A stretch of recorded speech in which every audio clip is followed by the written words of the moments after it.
Oh vida oculta que vibras en cada átomo.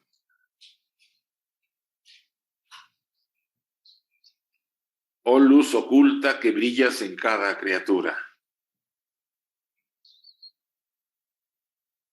Oh amor oculto que todo lo abarcas en la unidad. Que cada ser que se sienta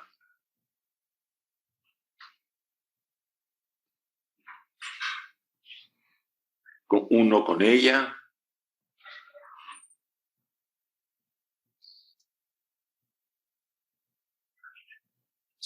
sepa por lo tanto que es uno con todos los demás.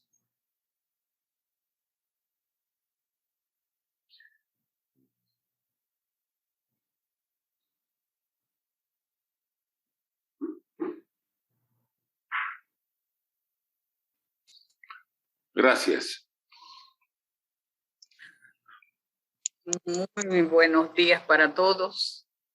Todos los presentes, ya esto se ha convertido en una familia muy grande, donde nos reunimos todos los domingos en nombre de la Federación Teosófica Interamericana para recibirlos a ustedes desde sus hogares y al que le toca su conferencia en este domingo, que es a la hermana Cecilia Calderón.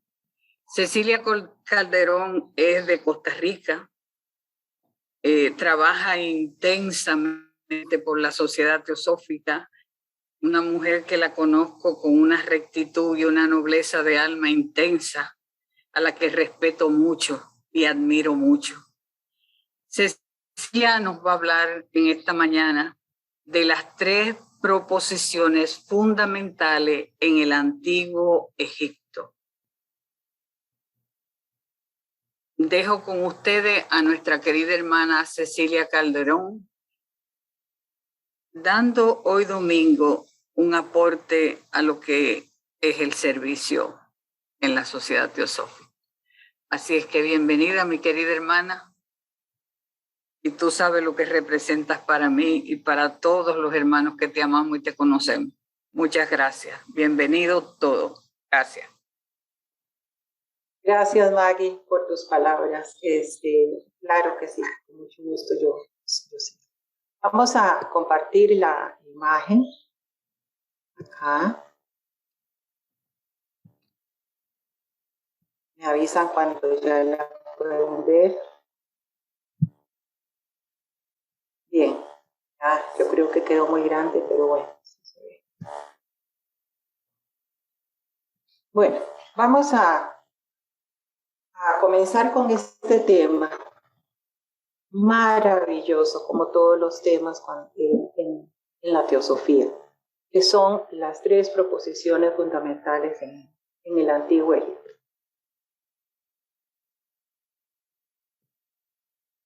No voy a decir nada de este párrafo, no lo voy a leer, léanlo en silencio unos segundos y continuamos.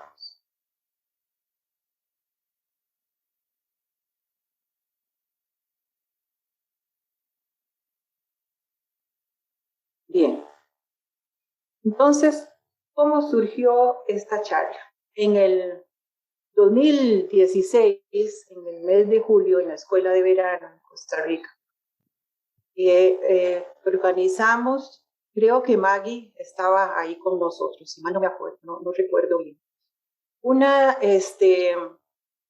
exposición nos quisimos introducir en el antiguo Egipto, en las escuelas de misterios, en especial la del antiguo Egipto. Y buscando una ilustración para un personaje que ahora vamos a mencionar, apareció este emblema, porque realmente tiene muchos símbolos. Representa, tiene muchos significados. No sé, realmente la única forma de encontrar este emblema es buscando en internet el Uroro. Con el Uroro, Egipto, y entonces ustedes lo van a encontrar. Lo único que sé de él es que se le llama el papiro de Dama y que pertenece a la dinastía 21 de los faraones, a la 21ª dinastía de los faraones. No sé nada más, no sé realmente a dónde se encuentra ahora, si está en Egipto, si está en algún museo fuera de Egipto, pero a mí me llamó poderosamente la atención y me di entonces a la tarea de buscar su interpretación. Allí estaba lo que yo buscaba, pero había más. Y entonces me di a la tarea de investigar el significado de cada uno de sus componentes, y esto es lo que yo les vengo a presentar hoy con muchísimo cariño. Nosotros estamos acostumbrados y es lo que nos maravilla, ¿verdad? Todo lo que nos ha llegado de Egipto, de este periodo histórico. Y aún así es muy antiguo, 3000 a.C. al 395 después de Cristo, que es donde aparecen las dinastías de los faraones, ese legado maravilloso que están descubriendo los antropólogos de diversos lugares del mundo. Pero la historia de Egipto nosotros lo sabemos porque nos lo han dicho, nos lo dice Blavatsky, su historia y lo que nos ha llegado a nosotros en especial, aunque así lo reconocen los investigadores, es más allá de la historia, desde antes del 7500 a.C., desde antes del Paleolítico, según los investigadores. Nosotros sabemos de dónde vienen esas enseñanzas.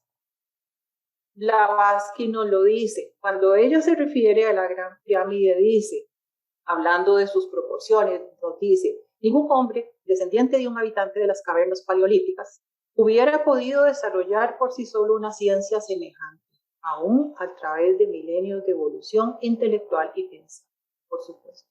Entonces, ¿de dónde viene? Y aquí está lo maravilloso.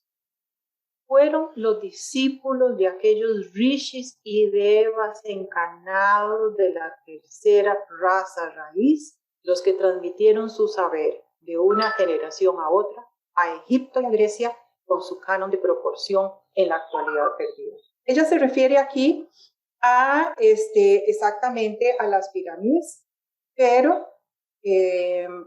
sabemos y vamos a ver ahora que estas enseñanzas también nos fueron dejadas. Entonces, yo realmente al ir descubriendo estas enseñanzas surge en el corazón una enorme emoción y un enorme agradecimiento por esta cadena de transmisión que nosotros tenemos realmente que preservar. En la historia de Egipto, ellos, igual que muchísimos otros pueblos, que muchísimas otras tradiciones, tienen el antecedente de que los primeros monarcas, sus primeros gobernantes fueron dioses. Eso los encontramos siempre en cualquier pueblo que nosotros busquemos, las cosmogonías. Ahí están ellos reinando, los dioses. Blavatsky nos dice, eran hombres tan perfectos, humanos tan perfectos, con unos poderes, unos ideas tan elevados, que los pueblos los tenían como dioses, ¿verdad? Posteriormente, en el transcurso del tiempo, ya no fueron dioses, sino semidioses, eran seres humanos, pero eran hijos de los dioses, y finalmente aparecen los reyes humanos, ¿verdad? Los faraones, ya hacia la época esta actual que conocemos nosotros. Uno de estos dioses, el dios Tot, por ejemplo, también está esto en las enseñanzas de todos los pueblos. Siempre se presentó un dios, pudo ser Quetzalcóatl, pudo ser Manco Cápac, que llega a un grupo humano y le enseña las artes. Es entonces en el antiguo Egipto este dios es Tot, dios de la sabiduría, inventor de la escritura, redacta los libros sagrados, les enseña música, les enseña agricultura, muchas cosas les enseña este dios, ¿verdad? Ahí está esa imagen de nuestros antiguos maestros que nos han llegado a enseñar todo esto. Recordemos aquellas hermosísimas palabras de los maestros: la civilización es un legado, no es algo que surge casualmente. La civilización es un legado que nos es entregado a nosotros por seres más evolucionados que vienen de otra civilización, ya vimos de dónde lo tienen, y se quedan con nosotros hasta que la civilización a la que ellos le han llegado a enseñar está lista para ser dejada sola. Y se convertirá, como acaba de decir una hermana, en maestra de una futura humanidad. Bien. Ahora, la información que nosotros tenemos, ¿de dónde viene? Hay diversas fuentes, muy rápidamente las voy a mencionar, nada más la piedra de Palermo, ustedes lo pueden investigar todo esto, los textos de las pirámides, maravillosos, los textos de los sarcófagos y los libros de los muertos. Es como una evolución, cada una de ellas va recogiendo de alguna manera la información que hay en la anterior y de alguna manera se va modificando a su vez. Dentro de las que se encuentra más desarrollada la cosmogonía son los textos de las pirámides y otro papiro que vamos a ver más adelante. También hay algo en el libro de los muertos. Estos textos de las pirámides son maravillosos. Se desarrollan ya que son para los historiadores, ¿verdad? Para los historiadores son relativamente recientes, de 2400 a 2300 antes de Cristo, pero nos dicen estos mismos investigadores que estas ideas que aparecen y estas enseñanzas para nosotros que aparecen en las paredes de las pirámides datan de épocas muchísimo muy anteriores, que incluso probablemente son escritos que fueron antecedidos por enseñanzas que fueron transmitidas de manera oral y que los sacerdotes egipcios dominaban muy bien. Esto antes de que fueran escritas en las pirámides. Estas enseñanzas al principio eran reservadas solamente para los faraones, pero luego fueron evolucionando con el tiempo y ya fue de dominio pues del pueblo también. Entonces nos dicen estos estudiosos que estos textos de las pirámides reflejaban un sistema religioso que los sacerdotes egipcios habían formulado mucho antes de ser escrito en las paredes de las pirámides. Transmisión oral. ¿Y de qué nos hablan? Dicen, exponiendo con ello los orígenes de la vida y la posibilidad de una vida futura tras la muerte y que debió transmitirse oralmente o de alguna forma que no se ha conservado a lo largo de muchos años sin que haya constancia de escrito alguno. Es esa transmisión oral que es transmitida de oreja a oreja o de oreja a oído, como de boca a oído, perdón, como nos enseña Blavatsky, para preservar lo más pura posible esta enseñanza. Y finalmente fue transferida a los textos de las pirámides. Estos textos de las pirámides, yo me pregunto a mí misma si no serán sutras, porque ellos no corresponden a un texto continuo, no vamos a pretender que vamos a encontrar ese texto desarrollado como podría ser, por ejemplo, en la doctrina secreta, sino que son fragmentos. Son pequeños fragmentos que estaban escritos en todas partes, en los pasillos, en las habitaciones, por decirlo así, del interior de las pirámides, y los sacerdotes parece ser que los iban recitando. Y los iban recitando en cierto orden, pero no necesariamente tienen un orden. Entonces, y son pequeñas frases. Entonces yo pienso que por la forma en que uno lee esos sutras, yo pienso esas afirmaciones, yo pienso que son sutras que posiblemente los sacerdotes iban recitando a lo largo del trayecto de la pirámide cuando iban a llevar el cuerpo del faraón a la tumba, ¿verdad? Entonces, eso es interesante. Y precisamente al ser frases cortas, algunas de ellas, otras son, sobre todo en los textos en el libro de los mal llamados, libro de los muertos, ya son párrafos más extensos, pero esos textos que uno lee de las pirámides son pequeñas frases cortas, fáciles de aprender. Entonces, posiblemente pienso yo que justamente esa fue la forma en que se preservó y que se transmitió la enseñanza, ¿verdad? Y entonces nos repiten aquí las leyendas, ellos hablan de leyendas, debían ser ya ampliamente conocidas, al menos en los círculos religiosos, por lo que es muy posible que estuviesen escritas bien en otros monumentos menos duraderos o en papiros mucho antes de que fueran grabadas en las pirámides. Y aquí tenemos unos ejemplos de esos textos, vean lo magnífico de estos. Supongo que muchos de ustedes conocerán Yo creo que ya esta vida yo no fui a Egipto. Pero, bueno, están escritos en todas las paredes. Están escritos en todas las paredes. Aquí tenemos un cielo cubierto de estrellas. Esta es la cámara mortuoria de Unis, del rey Unis. Y este nombre de la pirámide de Unis significa perfectos son los lugares de Unis. Aquí hay, ellos le llaman, los investigadores le llaman declaraciones, y así las voy a seguir mencionando. En esta pirámide hay 228 declaraciones, pero cuando se traducen literalmente son palabras para recitar. Ese es el nombre con el que se llaman. Entonces, yo pienso que efectivamente pudo haber sido esa forma de expresar en frases cortas todo un ritual en el antiguo Egipto. Aquí tenemos una fotografía de todo esto, son las enseñanzas, allí están escritas. Esta es otra pirámide, la pirámide de Pepi, de una dinastía más avanzada, se le llama la pirámide establecida y viviente. Aquí tenemos 700, escritas 712 de esas declaraciones.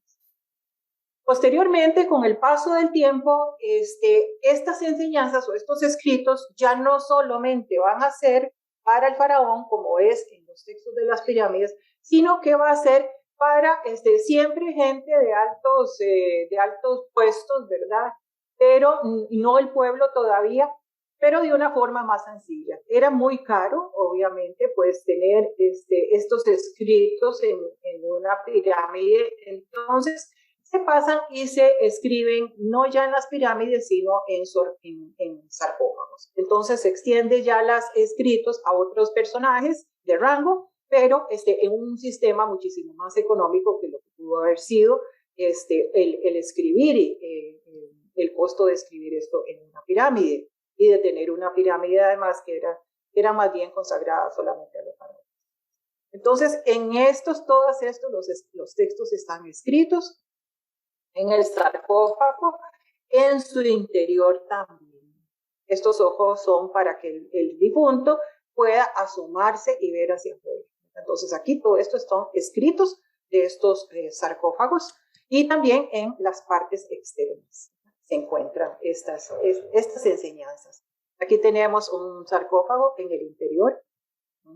Entonces vemos que todas sus paredes, por dentro, por fuera, la cubierta, la tapa también tiene estos escritos. Bien, y finalmente ya en una última etapa, estos escritos se llegan a constituir el mal llamado libro egipcio de los muertos, que realmente su verdadero nombre cuando se traduce como debe ser es el libro de la salida al día. Ya eso nos dice muchísimo a nosotros, ¿verdad? Libro de la salida al día. Entonces ya los textos se vuelven más populares y obviamente su significado, como siempre pasa, se degrada, ¿verdad? Entonces se llega a considerar que aquel que muere sin tener a su lado estos textos, realmente pierde su alma. Entonces era un imperativo morir o tener al momento de ser embalsamado, porque los egipcios sabemos que embalsamaban, era un requisito tener de alguna manera estos textos. Entonces se transmiten o se inscriben entonces en papiros y recogen ellos la información o parte de la información que está en los textos de las pirámides, en los textos de los sarcófagos y luego nuevos agregados relativos a la época, ¿verdad? Y para las personas que ya no tenían posibilidades económicas, por lo menos tenían estos escritos en los llamados usheptis, que eran estas pequeñas estatuitas donde tenían escritos algunos elementos que les podían ayudar a su tránsito en el inframundo. Bien, esto como introducción. Nos dice Blavatsky, esto es muy, muy, muy importante, Nos dice, los sacerdotes egipcios habían olvidado mucho, pero no alteraron nada. Es decir, lo que está allí es exacta transmisión de eso que nos ha llegado de aquellos nuestros padres. Y esto es como un llamado a nosotros, como miembros de la sociedad teosófica. Dice, la pérdida de gran parte de las enseñanzas primitivas fue debida a las muertes repentinas de grandes hierofantes que fallecieron antes de haber tenido tiempo de revelar todo a sus sucesores, y principalmente a causa de la falta de herederos dignos del conocimiento.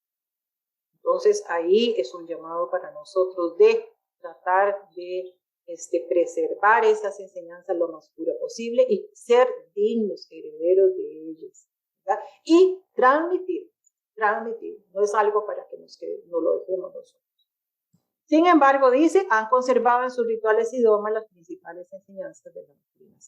Bueno, vamos a comenzar entonces con el tema propiamente dicho, que es las 3 proposiciones fundamentales en estas enseñanzas. ¿Cómo se desarrolla?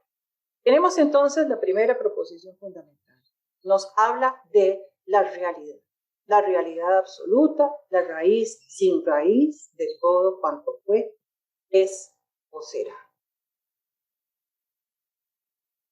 Lo infinito no puede ser concebido por lo finito. Entonces, para conocer esta realidad, nosotros tenemos definitivamente que recorrer al símbolo, a la alegoría, para poder que nuestra mente finita pueda de alguna manera tratar de realizar y de concebir algo que está fuera de nuestra vida.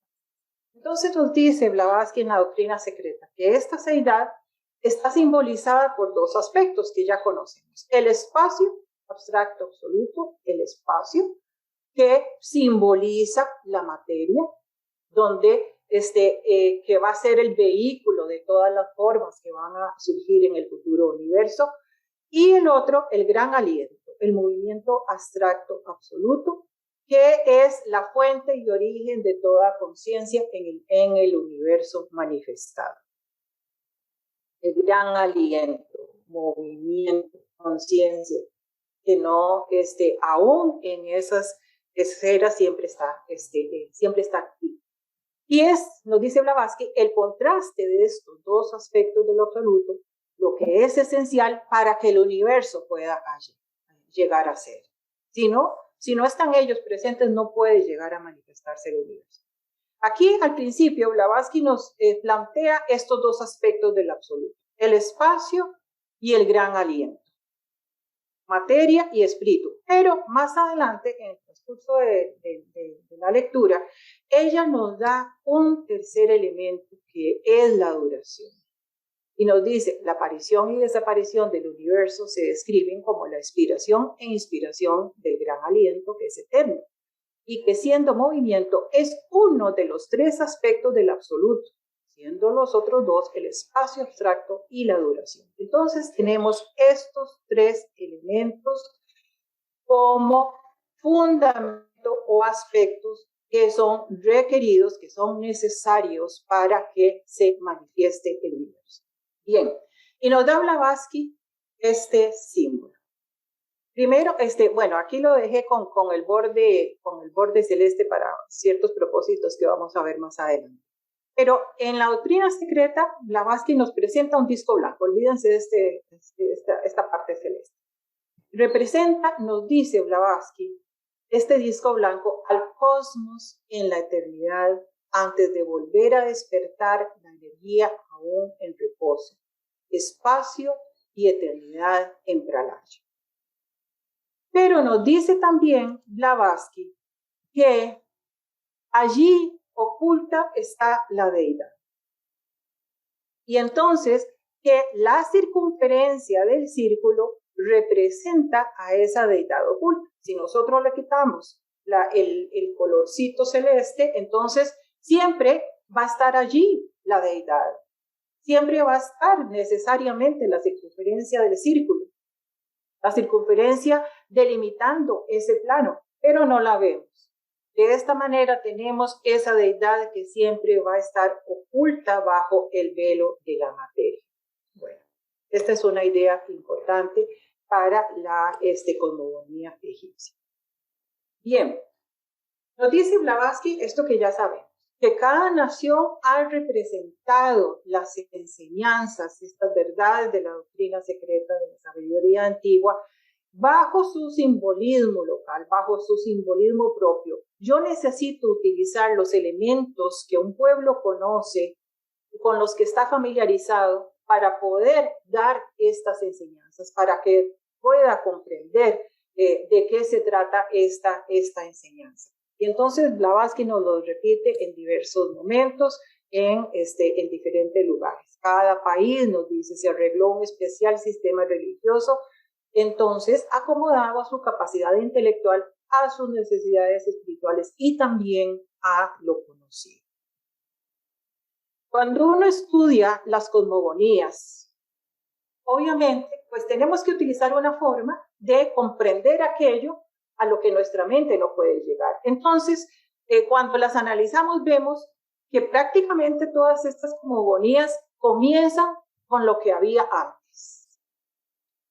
¿Qué era lo que había antes? Y necesitan el símbolo. De igual manera que Blavatsky nos da estos símbolos para aquello que había antes, las diferentes cosmogonías en los diferentes pueblos, cuando uno las estudia, van a tener unos elementos comunes. El espacio, el caos, vacío o abismo, plano del círculo. Ocupado por aguas, ese es un elemento muy importante. Están ocupados por aguas. En algunas cosmogonías es lluvia, dependiendo obviamente de dónde se trate. Hay otras que habla de que están ocupadas por masas de hielo, pero siempre el elemento humedad, el elemento agua, está representando a esa materia primordial. ¿Verdad? Un tercer elemento es que en esas aguas está oculta la deidad. Es otro elemento. Entonces aquí tenemos esta deidad oculta. Siempre está en la historia, en el corazón de los pueblos. Y otro elemento común es, un cuarto elemento, que el universo surge a la manifestación a través de una vibración. La palabra primordial, el sonido primordial, una voz, un sonido. O bien es un Dios que habla. En el Popol Vuh, por ejemplo, son dos dioses que conversan. Siempre está ese elemento de una vibración primordial a través de la cual surge el universo manifestado. Entonces tenemos estos cuatro elementos.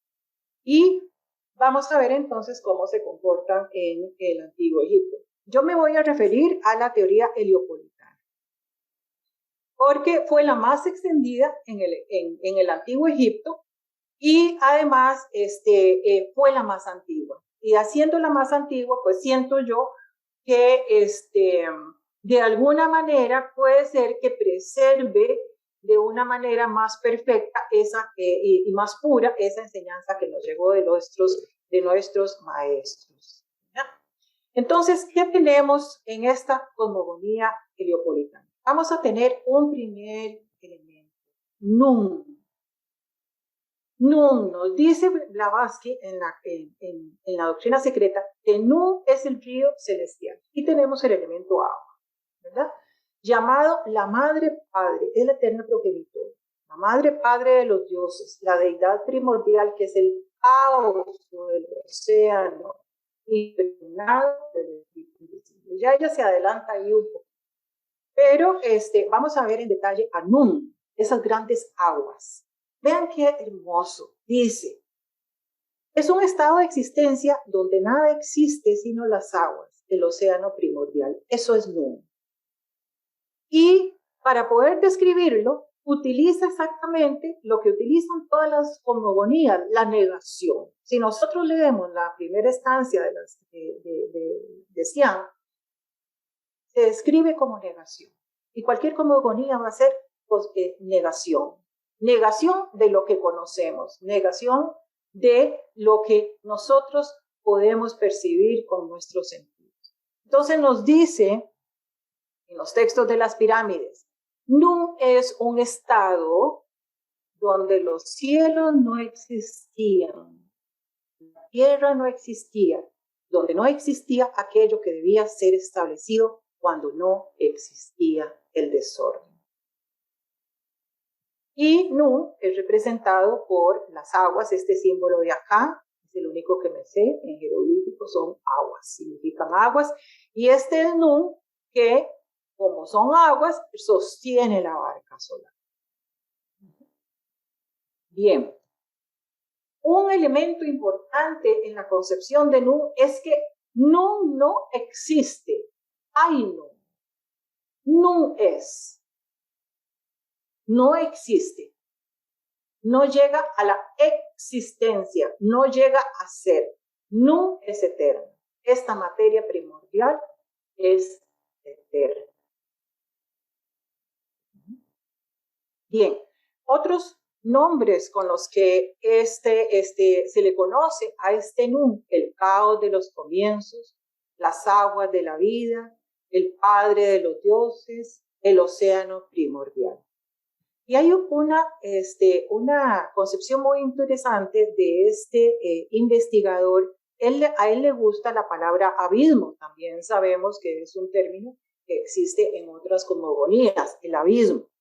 Y lo describe así: abismo, extensión insondable sobre el cielo que se encuentra en constante oscuridad, a la que no acceden ni los dioses, ni los Ags, ni el sol, ni ningún habitante del mundo celeste.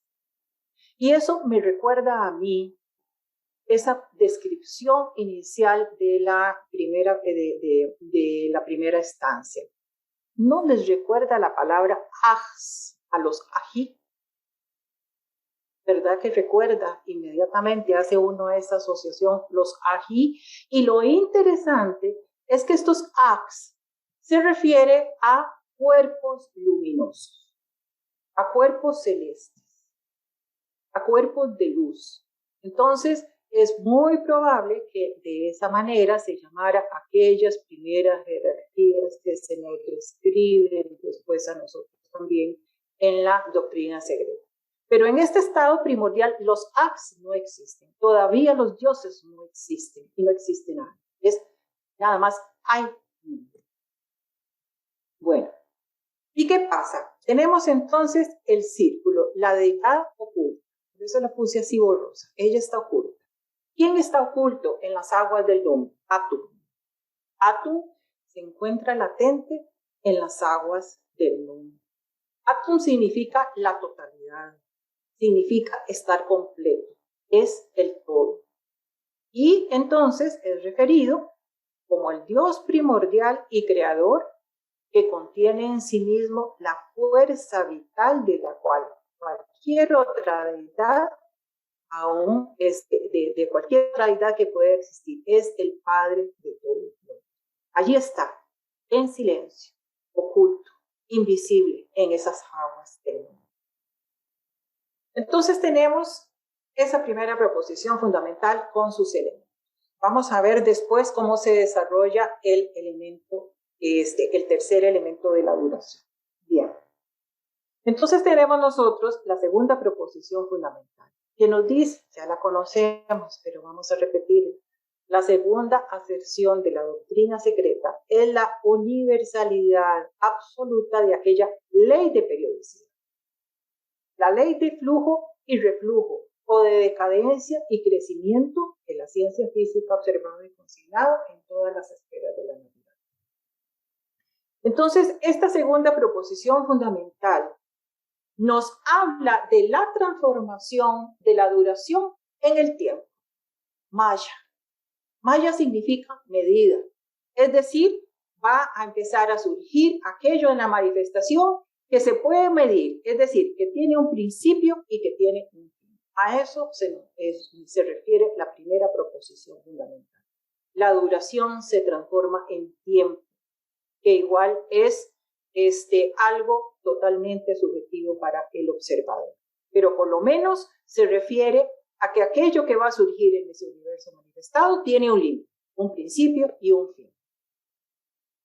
Y entonces Atum, esa deidad oculta que nosotros acabamos de ver, oculta en las aguas del Nun, se identifica en el mito solar, en esta cosmogonía heliopolitana, con el sol poniente, el sol poniente, con el sol que va hacia las entrañas de la tierra para renacer luego al amanecer. Es decir, Atum es el sol que se oculta en las aguas y que desaparece de nuestra vista.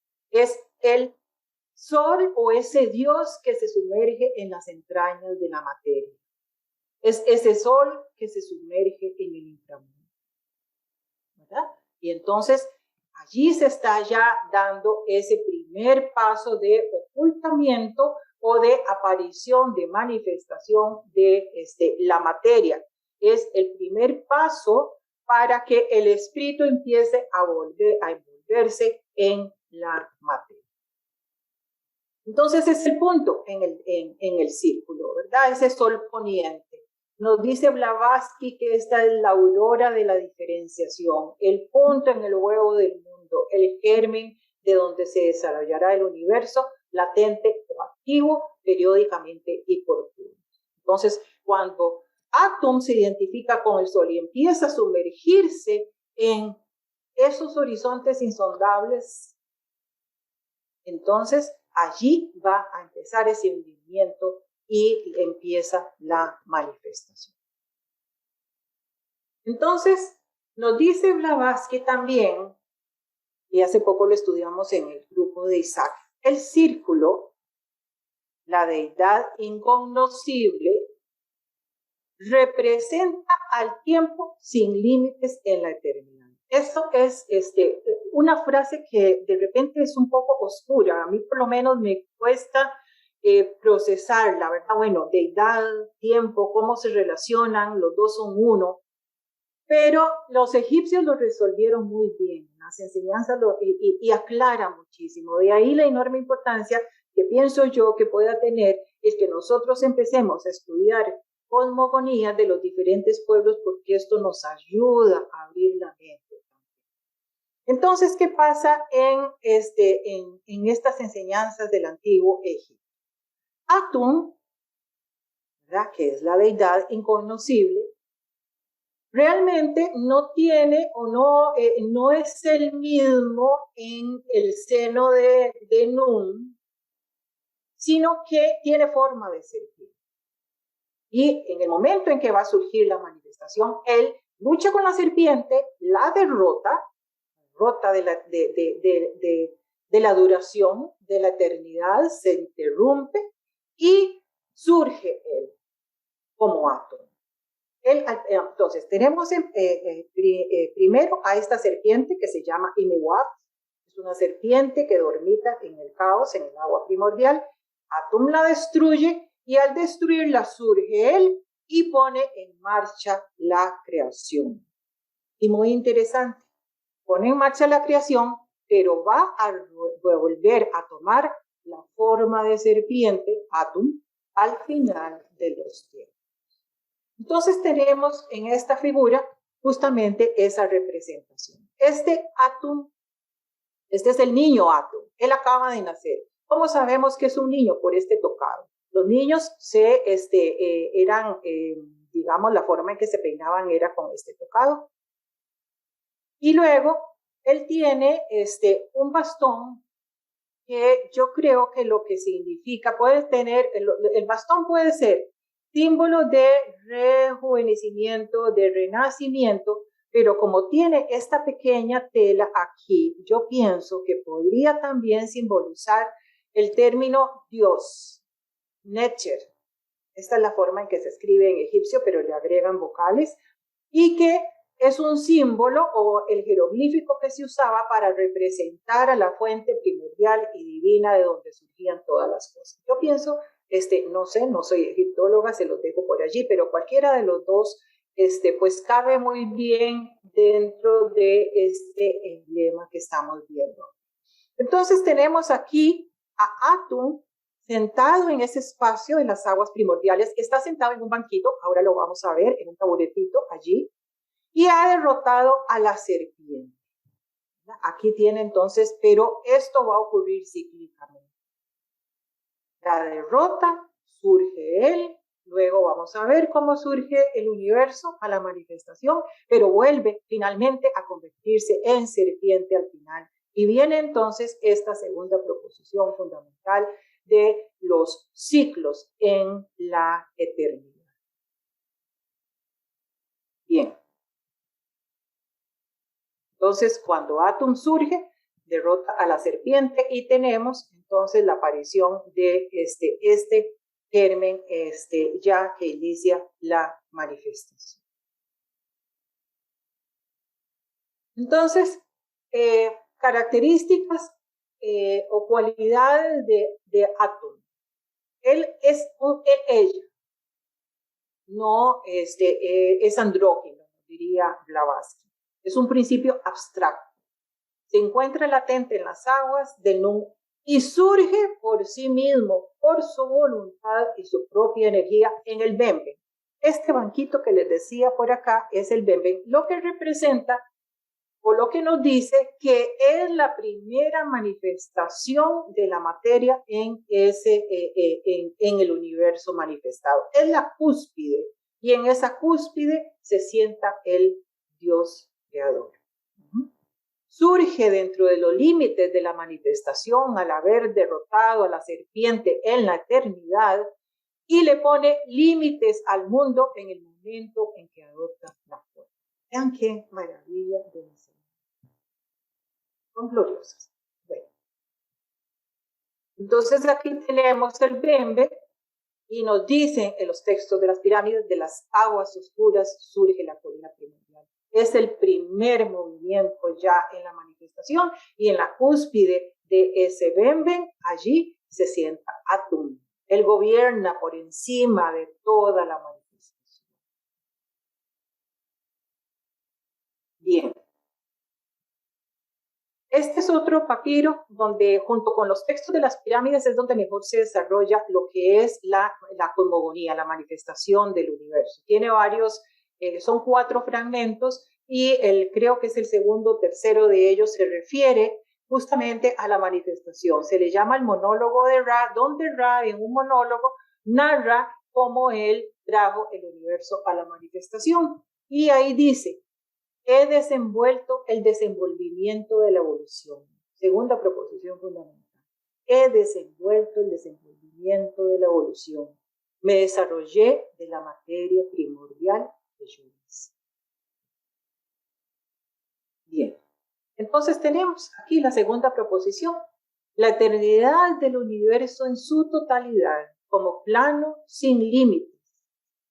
Pero es límites, pero periódicamente va a ser escenario de universos innumerables, manifestándose y desapareciendo incesantemente, llamados las estrellas que se manifiestan y las chispas de la eternidad. Y allí está representado. El Atum es identificado en la manifestación con Ra y posteriormente el faraón es identificado con Ra. Es un linaje, ¿verdad? Tenemos esa idea de la transmutación de la deidad conforme se introduce en el universo manifestado. Atum, el dios desconocido, la serpiente al principio, Ra manifestándose y finalmente la figura del faraón. Pero existe esa identificación del faraón con Ra, con ese sol. Y vean esta hermosa frase. Dice: la duración de la vida del rey es la recurrencia eterna. Su límite es la identidad eterna. En ese es su privilegio de cuando le gusta lo hace, cuando no le gusta no tiene que hacerlo. Nos habla ahí de que es voluntad de esa esencia eterna el manifestarse, el llegar a ser.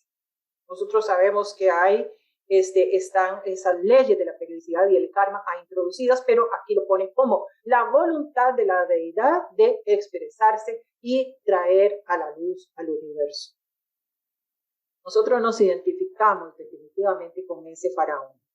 Ya vamos descubriendo y vamos pensando, imaginándonos que eso somos nosotros como humanidad en este proceso. Bien. Entonces Blavatsky nos habla de ellos dos. Blavatsky cuando habla del Gran Lago Verde lo identifica como Osiris, pero en el libro egipcio de los muertos, en el capítulo 17, nos hablan de que Nu es el Gran Lago Verde Y Atum, el viajero de millones de años. Vean qué belleza esta terminología, ¿verdad? La idea de esa, de esa alma que vive ese peregrinaje eterno, ¿verdad? El viajero de millones de años. Entonces, el texto, aunque se refiere a Osiris, perfectamente cabe dentro de esta concepción que nos habla el libro egipcio de los muertos. Nos dice, él es la ley de la existencia y del ser. El fénix, el que renace, ¿verdad? El ábrela de la resurrección en la eternidad, en quien la noche sigue al día y el día a la noche. Alusión a los ciclos periódicos de resurrección cósmica y de reencarnación humana. Pues, ¿qué otra cosa puede significar? El viajero que cruza por millones de años es el nombre de uno, y las grandes verdes aguas primordiales es el nombre del otro, uno produciendo millones de años en sucesión y el otro absorbiéndolos para devolverlos. Hermosísimas, hermosísimas enseñanzas. Ahora bien, entonces tenemos a Atum. Atum, pues entonces, de él mismo sale el universo manifestado, de él mismo emerge el universo manifestado. Entonces viene aquí el acto creador, la palabra, y está hermosamente descrito en el libro de los muertos. Dice Atum, ¿verdad? Recordemos, vamos tratando de conservar en nuestra mente cuál de los personajes es cada uno de ellos. Entonces, en este es Atum, el niño, en ese plano del círculo. Son mis palabras lo que se expresa. Yo era la totalidad cuando estaba solo en el Nu y soy Ra en su gloriosa aparición cuando comienza a gobernar lo creado. Entonces aquí comienza la identificación y la emanación o la conversión o la transmutación, cualquier palabra que nosotros queramos poner, pero siempre es Atum, que se manifiesta en forma de Ra. ¿Y cómo lo hace? A través de la palabra, a través del verbo, a través de esa vibración primigenia por la cual surge el universo manifestado, el hombre, digamos. Bien, en otros textos, Ra surge a la creación por la masturbación de Atum. Dice, yo uní mi propia mano, estando solo, antes de que ellos hubieran nacido, antes de que yo hubiera escupido a Shub o expectorado a Tep. Yo usé mi propia boca y magia fue mi nombre. Pero la mano representa al principio femenino. Entonces tenemos aquí la hermosísima idea de la materia, el principio femenino que recoge la semilla o principio masculino, la conciencia, y esto es entonces el acto creador, la fecundación del óvulo por el espermatozoide, la unión de espíritu y materia para dar origen al universo manifestado. Es interesante, dice, yo usé mi propia boca y magia fue mi nombre, ¿verdad?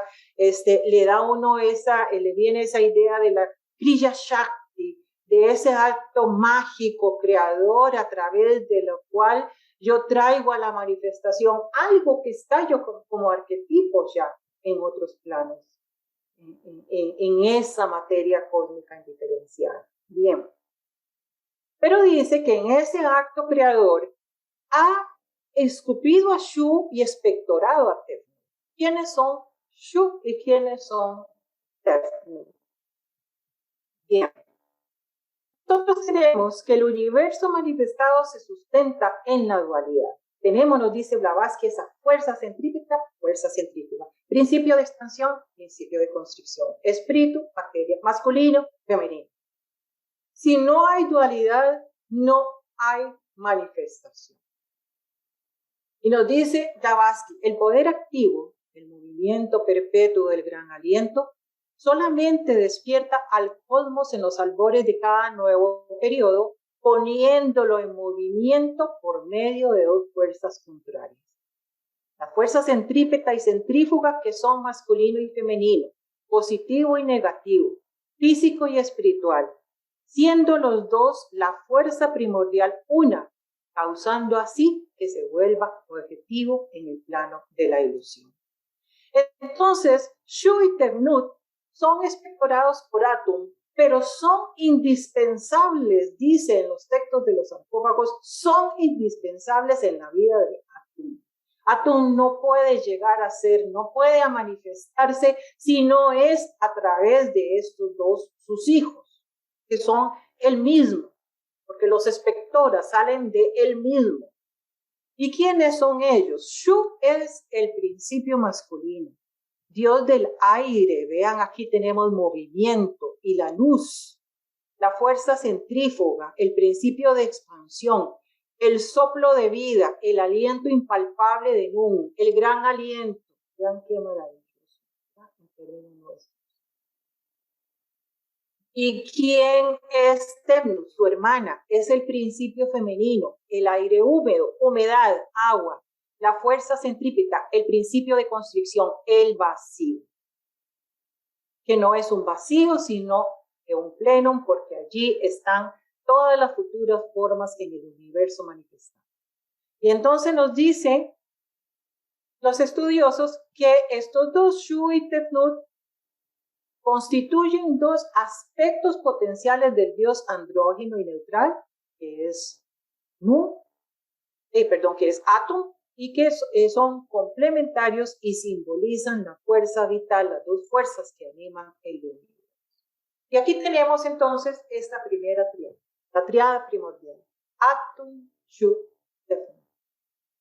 Cuando el uno se convierte en dos, aparece el triple, y los tres son uno. Y este es nuestro hijo Olanú, el corazón del hombre planta, llamado Zapatán.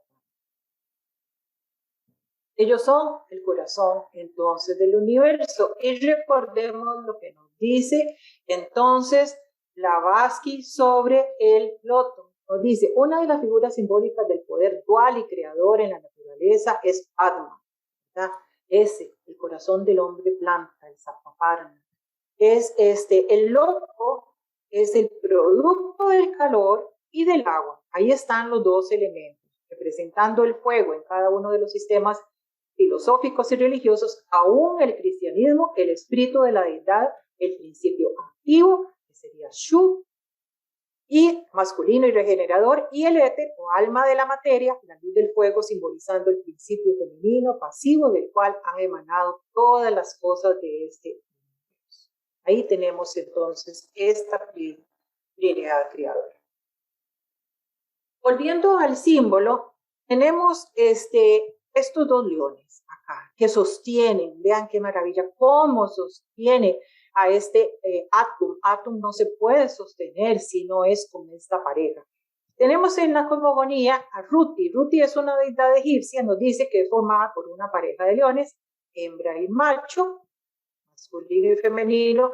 Aquí no se diferencia muy bien, como que los dos tienen melena, pero aquí esta es como más cortita y esta se le entiende acá. Entonces yo asumo que esta es Tefnut y este es Shu. Y cuando esta pareja de leones entra al mito heliopolitano, se identifica con Atum y sus hijos Shu, que es el león, y Tefnut, que es la luna, con los que comparte iconografía. Entonces así llegamos a la idea de que en este emblema tenemos aquí la dualidad que sustenta al universo manifestado y que es absolutamente necesaria para sostener, mantener y equilibrar a ese universo en la manifestación. Bien. Tan hermoso lo que dice en el libro de los muertos, capítulo 3. Tú, que te yergues por encima de los abismos cósmicos, salve, oh Atum. Surges ante mí bajo la forma del dios león de la doble cabeza. Esta idea la vamos a ver en todo este proceso. No hay creación, no hay nada ajeno, no hay nada externo a la deidad. Simplemente es una transmutación, un desenvolvimiento donde conforme se avanza en el universo manifestado, se va cambiando la forma, pero la esencia es. Vean qué hermosa texto,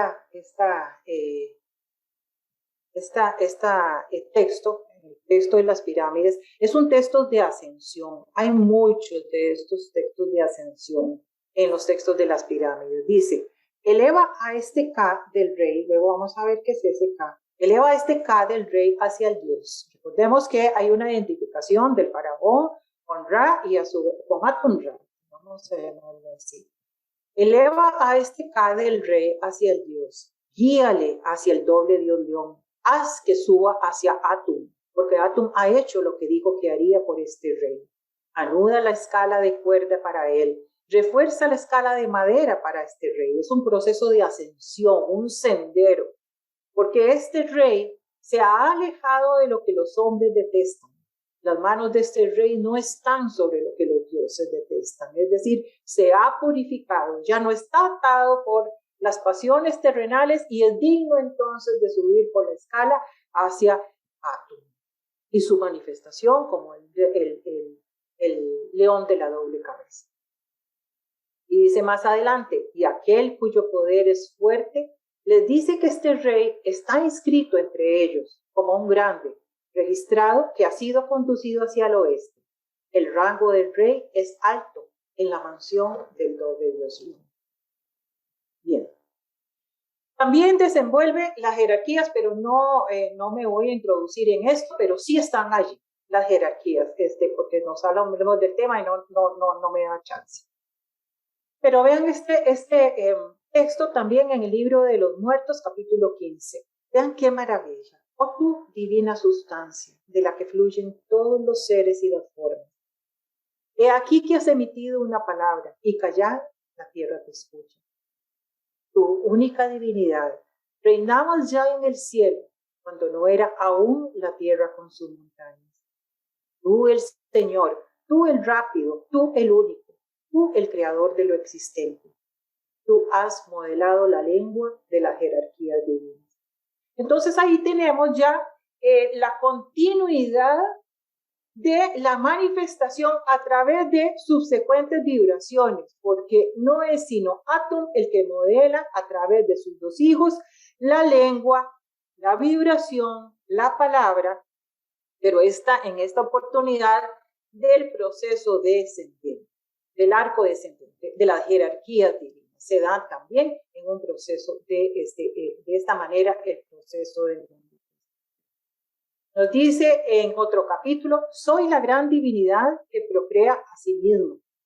Los poderes misteriosos de mis nombres, nuevamente la palabra, una vibración, crean las jerarquías celestes. Los dioses no se oponen a mi progresión, pues yo soy el ayer y conozco el mañana. El cruel combate que libran los dioses unos contra otros es de acuerdo a mis voluntades. Esa guerra en los cielos que está presente también en muchas cosmogonias. Y muy rápidamente tenemos aquí entonces las jerarquías y la aparición de los dioses. En total tenemos 9, la Eneada Neapolitana, pero con Atum-Ra son 10, y tenemos aquí entonces el 10, el número perfecto. Es interesante que Shu y Temnut tienen a estos dos hijos, la tierra, la materia, y Nut, el cielo, la parte espiritual, espíritu y materia, y ellos no se pueden unir. Ellos no se pueden unir, su padre se los prohíbe. Entonces, a través de un truco, ellos logran unirse y dan nacimiento, tienen nacimiento a estos dioses en los que son 5 y que son llamados los hijos del desorden, los días epagómenos, ¿verdad?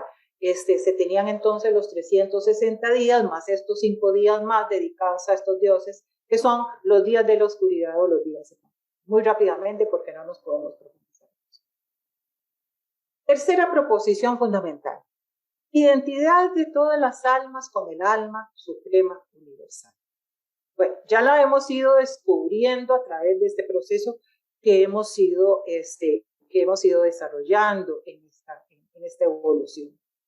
Pero, ¿qué dice Atum en el libro de reconocimiento de las creaciones de Ra? Dice, yo usé, de nuevo el acto creador, ¿verdad? Yo usé mi propia boca y magia fue mi nombre. Fui yo quien vino a la existencia en forma, habiendo venido a la existencia en la forma de Jeffrey o Kefri, como lo quieran decir. Entonces hay una identidad de Jeffrey, el escarabajo, con Atum. Simplemente es Atum que se reviste y que se transforma, se reviste de materia y sufre periódicamente una serie de transformaciones. Y eso es lo que nos dice la segunda parte. Entonces esta es una primera parte. Recordemos que la tercera proposición fundamental la podemos estudiar en dos partes. Primero, la identidad de todas las almas, ¿verdad? Es Atum que se convierte, viene la existencia en la forma de Jeffrey, y tenemos la segunda parte, la peregrinación obligatoria de todas las almas, destellos suyos a través del ciclo de encarnación o de necesidad, conforme a la ley cíclica y kármica, a través de una larga serie de metempsicosis y reencarnación. Y qué mejor que el escarabajo para representar esto, ¿verdad? Nos dice un estudioso tenemos este autor, Martín Piera, del Museo de Ciencias Naturales de Madrid, en este artículo, Interpretación sobrenatural y racional de los fenómenos biológicos. ¿Por qué el escarabajo? Porque busca las deyecciones, busca el inframundo, se introduce en el inframundo, rueda una bolilla de estiércol y la entierra. Y en ella, metido en tierra, metido en la materia, sumergido en las profundidades de la materia, sufre una serie de transformaciones. Eso no lo puede hacer en la superficie, en la luz. Tiene necesariamente que encarnar, que introducirse en la tierra para sufrir esa metamorfosis, esas encarnaciones, para finalmente salir a la superficie y luego volver a introducirse para vivir nuevamente ese ciclo. Entonces, Atum adopta la forma de Kefri para vivir este ciclo. ¿Y qué significa Kefri? Kefri viene de la palabra Kefer, que significa transformarse, llegar a ser por sí mismo, como el término Zohar. Vean qué maravilla, qué hermoso. Llegar a ser. Se crea a sí mismo, dice, cada mañana, renaciendo como un nuevo sol. Símbolo de vida eterna y principio de renacimientos y transformación. Bien. Hay muchos ritos a lo largo de los textos de las pirámides y también en el libro egipcio de los muertos hay muchos ritos de resurrección. Son muy hermosos y su objetivo están estos textos, los Sahu, que significan los que hacen Aj.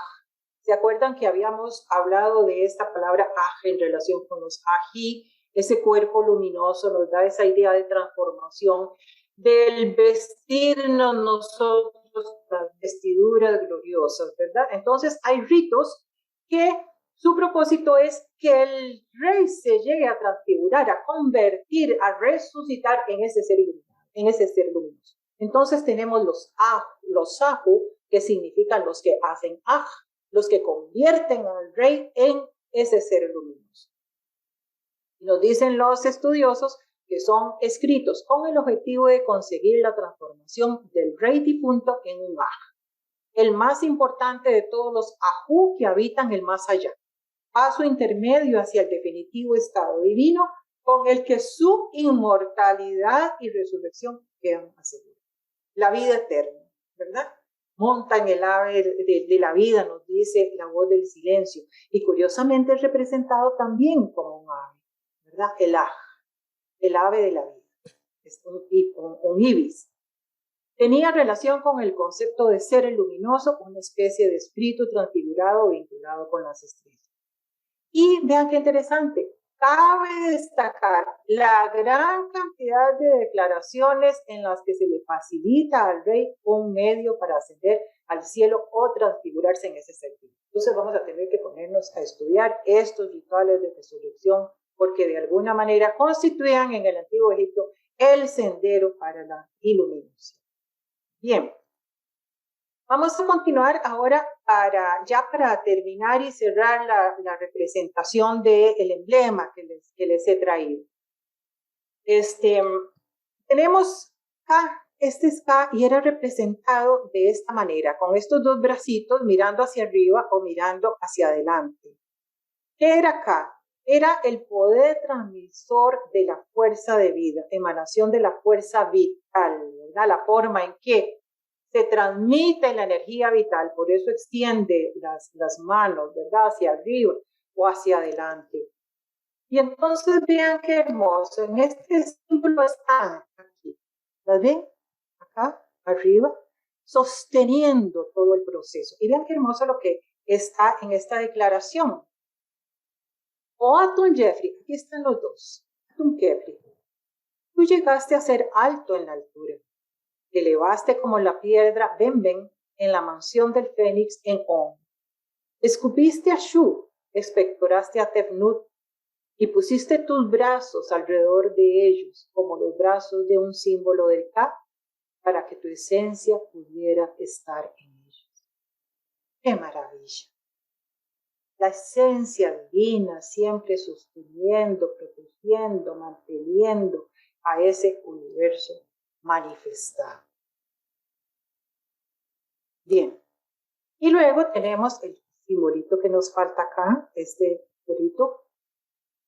No es Apis para mi gusto.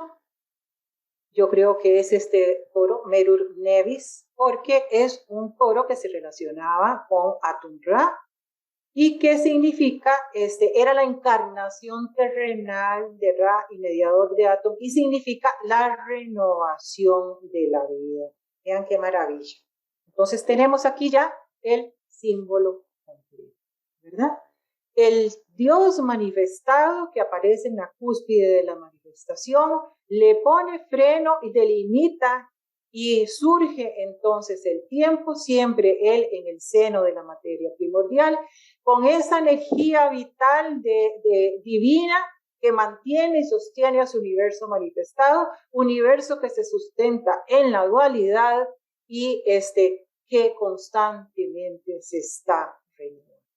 Ahí tenemos entonces el símbolo y en ese símbolo están las tres proposiciones fundamentales. Fíjense ustedes que en ningún momento surge nada separado de Atum. Nada está separado, es un devenir, es un llegar a ser. Y así tenemos que ver nosotros las tres proposiciones fundamentales. Al principio unos, y eso yo insisto, sobre todo con las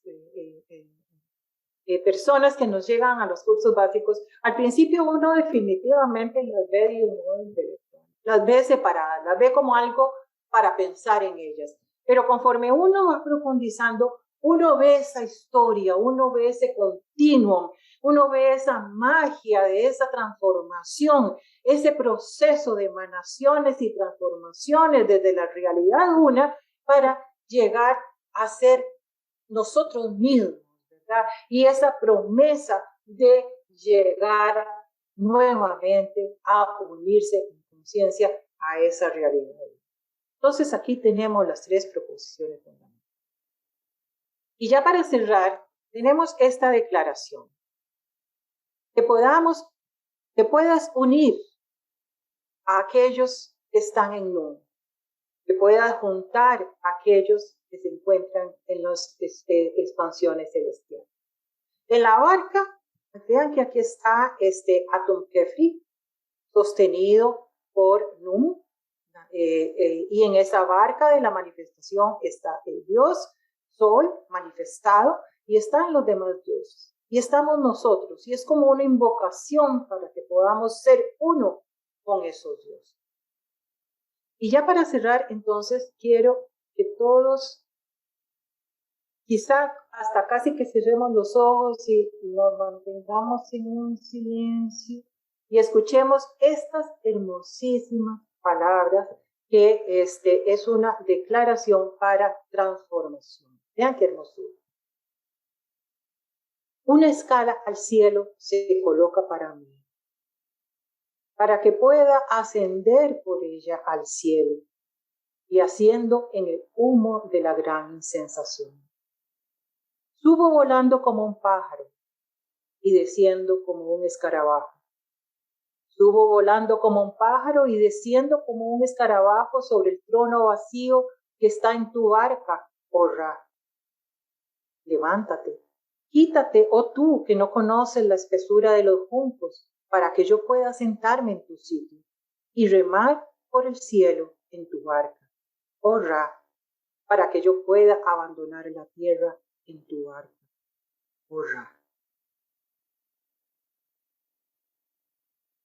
Es una hermosísima declaración en la pirámide de Elo.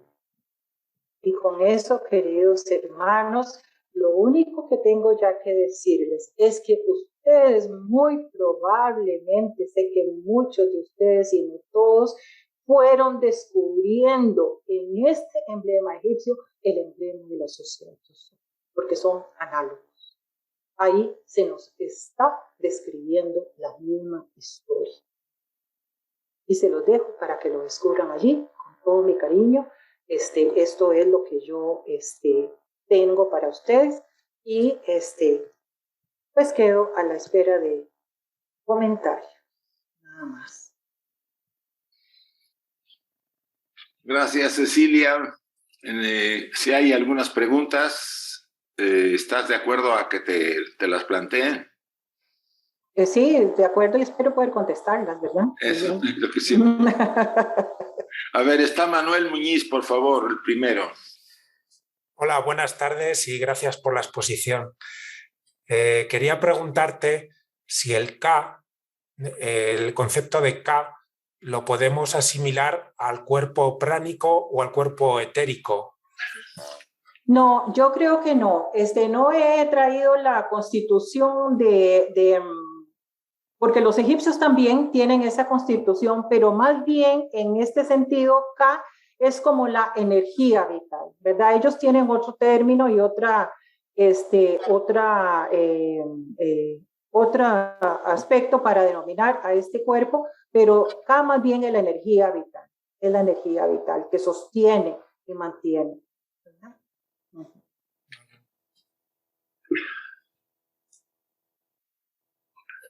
¿Alguna otra pregunta?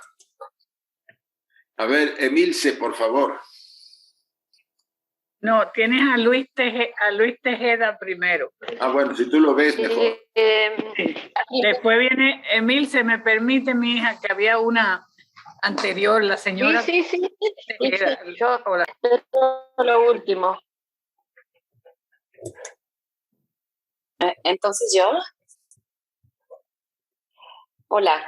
Oiga, quería preguntar, a lo mejor quito el micrófono de la video. Quería preguntar qué significa, si me puede repetir, por favor, qué significa que no me esté sosteniendo la barca. Gracias.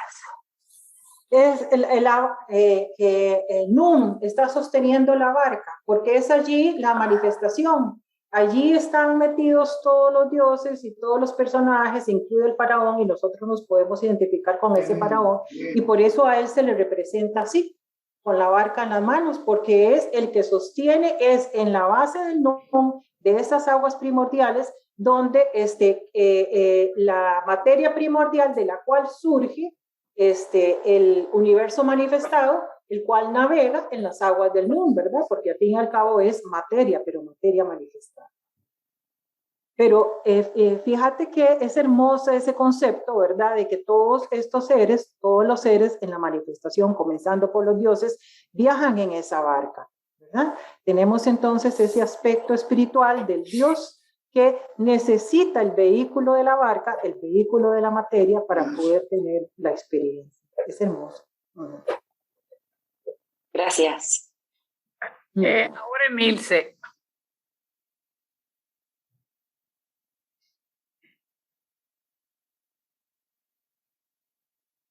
Emilce, estás en turno y después Rona. Emilce, abre el micrófono.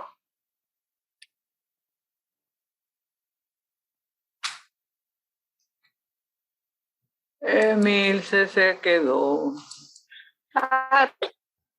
Se me había no sé, de nuevo. Ahora tú, mi amor, ahora tú. Emilce. Bueno, no se le oye.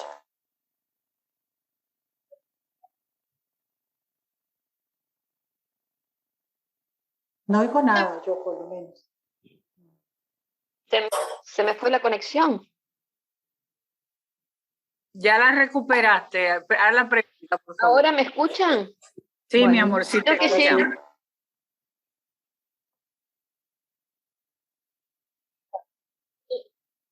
Quiero agradecerle porque me encantó. Realmente me pareció algo para mí y sobre todo el sol, porque siempre trataba me parecía que teníamos que tener y creo que comprendí la importancia del sol poniente, la luz adentro nuestro, para poder reflejar. Eso me pareció maravilloso. ¿Lo comprendí bien o tiene otra? Está bien. Es decir, yo creo que, Emilce, el símbolo es el símbolo, ¿verdad? Yo te doy lo que dicen los estudiosos. Es interesante, cuando uno estudia los textos de las pirámides y ve la forma en que lo interpretan los estudiosos, a ellos dicen, bueno, pero es que puede ser aquí, puede ser allá, y uno dice, no, mijito, usted está perdido, es esto, ¿verdad? Porque el símbolo, al fin y al cabo, no lo interpreta tu mente, lo interpreta tu intuición, lo interpreta tu corazón. Y si es eso, efectivamente, comparto con vos eso, de que ese es el naciente que se tiene que ver necesariamente sumergido en la materia, pero es nuestra verdadera esencia, ¿verdad? Entonces es la luz en nuestro corazón, es la luz de Woody, es la luz de la deidad, lo puedes ver como cualquier cosa que se está introduciendo y siendo oscurecido en los espacios de la materia, pero el símbolo, yo creo que el símbolo es algo muy personal, es muy personal. Y conforme vas estudiando, fíjate que por ejemplo, esta charla yo la había dado hace, ya te digo, en el 2016, y me la han pedido ya en otra oportunidad los hermanos de Costa Rica, en algunas otras logias, y cada vez yo descubro más. Cada vez descubro más. Esta charla no se parece a la que yo di en aquella oportunidad. ¿Por qué? Porque conforme uno estudia, y esa es la importancia de aquella frase que yo les decía, de los sacerdotes que no encontraron a otras personas o a otros discípulos dignos de transmitir. Uno debe convertirse en un ser digno de transmitir estas enseñanzas y la única manera es viviéndolas, ¿verdad? Entonces vos vas descubriendo el símbolo hoy y mañana lo volvés a estudiar y con base a esa nueva luz que se ha hecho está en pregunta y respuesta. en tu conocimiento, entonces en ese momento van a surgir nuevas cosas a flote. Está muy bien. Gracias. Ronald, ahora por favor puede pasar a la sala. Gracias. Gracias. Buenos días y buenas tardes otra vez. En realidad no hay ninguna pregunta, o tal vez hay tantas que no podría decirlas. Lo que más bien quiero expresarle a la hermana Cecilia, pues es mi maravilla por lo maravillado que he quedado con la exposición que dio. En realidad logró quizás lo que más difícil puede ser, que es una comparación entre el enfoque teosófico de la doctrina secreta y toda la simbología egipcia, que yo siempre la he visto un poco quizás hasta espesa, difícil de digerir. Y en realidad me encantó. Sinceramente, no tengo cómo decirle la gratitud por lo bello que fue todo. Ese momento con el escarabajo, que para mí representa mucho, fue acertadísimo y realmente es el fiel reflejo de lo que en realidad es todo este proceso nuestro. Muchas gracias, me encantó. Es para verla y volver a verla y prestarle atención. Muchas gracias. Mucho gusto. Gracias, Ronald. Ahora tenemos a la hermana Marta Vicentín. Buenas tardes, Cecilia. Bueno, mi pregunta tiene que ver con lo que relataste del escarabajo, con la simbología de este escarabajo que se introduce en el inframundo y se produce en él una metamorfosis.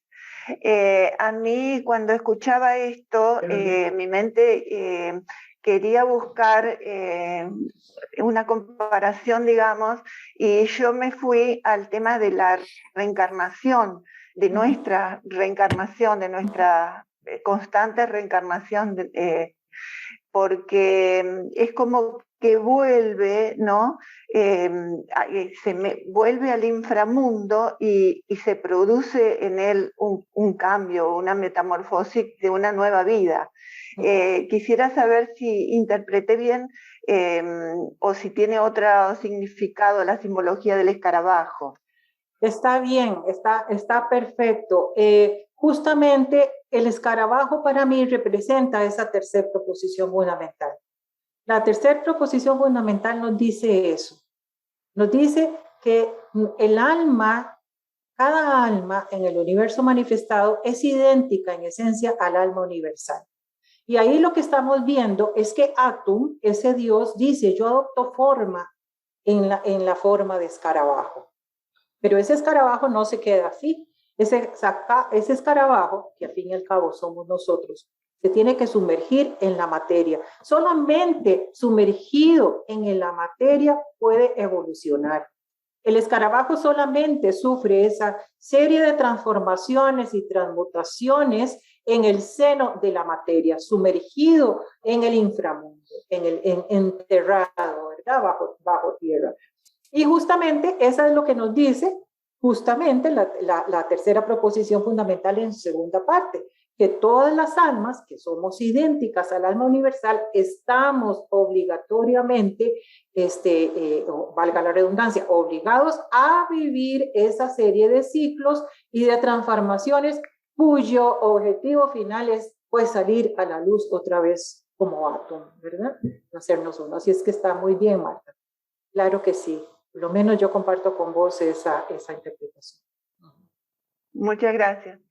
Gracias a ti, hermana. Bueno, ¿alguien más, por favor? Si no, vamos a dejar el espacio para que Cecilia ya tenga un receso. ¿Alguien más, por favor? La hermana Edith de Perú, por favor. El micrófono, Edith, el micrófono. Ahora sí. Okay. Congratulaciones. Cecilia, es un gran trabajo el que has hecho. Y lo único que puedo sentir, porque no tengo esa profundidad que tienes sobre eso, pero me recuerda a que la simbología es arcaica, se pierde en los anales de los tiempos. Y la señora Blavatsky lo que hizo es interpretar lo que estaba en el libro de Siam, ¿no? Y cuando uno estudia cosmogénesis, uno puede ligar emocionalmente o intelectualmente lo que tú has expuesto ahora con lo que está en la doctrina secreta. La simbología era para que aquellos que ya estaban en ese camino lo entendieran, pero lo exponían, y lo que tú has hecho es sacar de ese lado oculto y exponerlo a todos para que todos entendamos que la enseñanza parece ser la misma, pero lo que cambia es la forma en que exponían de acuerdo al periodo en el que se encontraban, ¿no? Eso es lo que siento. Y otra vez, querida, mis felicitaciones. Un gran abrazo. Muchas gracias, con mucho cariño, hermano. Bueno, entonces antes de retirarme y de despedirnos de todo y de Cecilia, quiero dar las gracias, Cecilia, por ese magnífico trabajo, que es, como dice, nuestro segundo objetivo, el segundo objetivo de la Sociedad Teosófica: estudiar ciencia y religión, compararla. Y comparar esas culturas que envolvían esa religión de esa antigüedad, y tratar de compararla a nuestros tiempos actuales, ese parámetro que tenemos que nos deja Blavatsky para tratar de despertar ese nivel de conciencia. Así es que mi gratitud, Cecilia, en esta mañana, que nos trae ese pedazo de esa pieza para nosotros poder entender una civilización tan antigua y tan real a lo que estudiamos día tras día con nuestra doctrina secreta y nuestras enseñanzas teosóficas. Así es que, mi querida hermana, de corazón, un gran abrazo a Isaac por facilitarnos este medio de que nos reunamos todos estos domingos. Y esto se ha convertido, como dije al principio, en una gran familia.